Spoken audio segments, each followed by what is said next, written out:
Ya, tentu kita mengapresiasi langkah Kejaksaan Agung ya, yang memang sudah sangat on the track dalam kinerjanya, setidaknya di periode ini.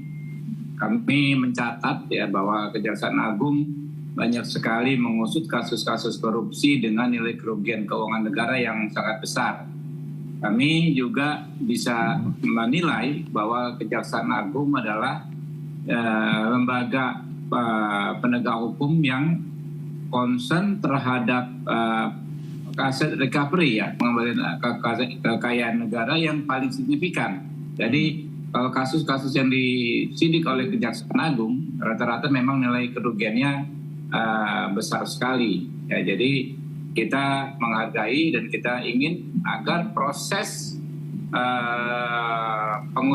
pengusutan perkara ini bisa berjalan dengan cepat serta terbuka ya.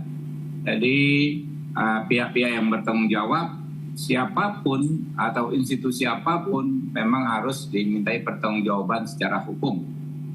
Oke, jadi maksud Anda kemudian karena ini tengah ditelusuri lebih jauh aliran dananya, maka jangan kemudian ada kesan mengincar yang lain tapi melindungi pihak lain. Artinya harus terbuka dan juga transparan ya Bang Habibur Rahman. Ya, satu terbuka dan transparan. Yang kedua jangan takut dengan tuduhan bahwa ini berpolitik dan lain sebagainya karena sudah dekat dengan event pemilu. Ya secara logika namanya politik itu kan kejahatan merugikan keuangan negara dan orang yang ada di sektor-sektor yang paling mungkin melakukan tindakan tersebut memang pejabat tentu adalah orang-orang yang punya latar belakang politik. Jadi jangan ada liburnya gitu loh. Pemberantasan korupsi ini jangan mentang-mentang dekat pemilu kita stop, kita rem, dan nanti dituduh politisasi. Ya jalan aja terus ya Kejaksaan Agung. Saya pikir trennya kepercayaan masyarakat ke Kejaksaan Agung juga tinggi ya. Yang penting disampaikan secara terbuka ya. Semua kasus-kasus yang diusut oleh Kejaksaan Agung ini. Oke, Bang, ini kan nilainya besar ya, 8 triliun sekian.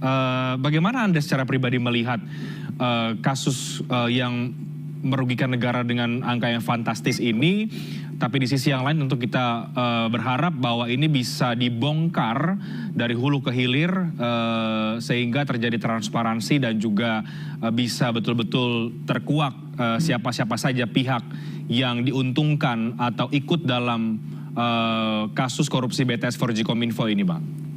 Ya, ini bukan hanya soal nilai rupiahnya yang besar, tapi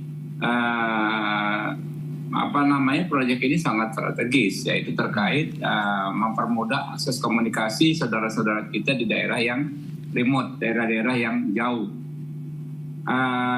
Kalau Anda di DPR ya, Anda tahu betapa sulitnya ya kita memenuhi harapan masyarakat soal akses kepada telekomunikasi ini.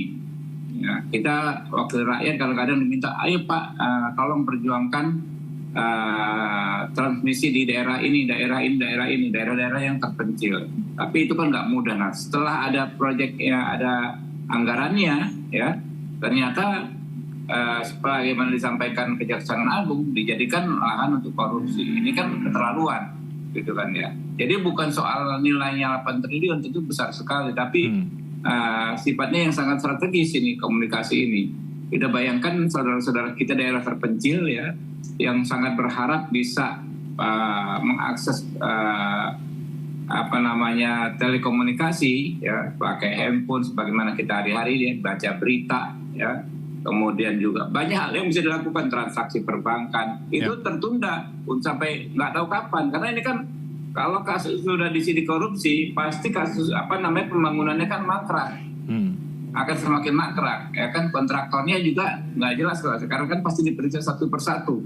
Nah kapan lagi mau selesai nih persoalan jangkauan telekomunikasi di daerah-daerah yang terpencil itu, dan ya daerahnya masih banyak juga ya, kayak di Papua ya, atau di beberapa daerah yang walaupun bukan di Papua ya juga Ya. sangat sulit jangkauan dalam konteks telekomunikasi. Ya.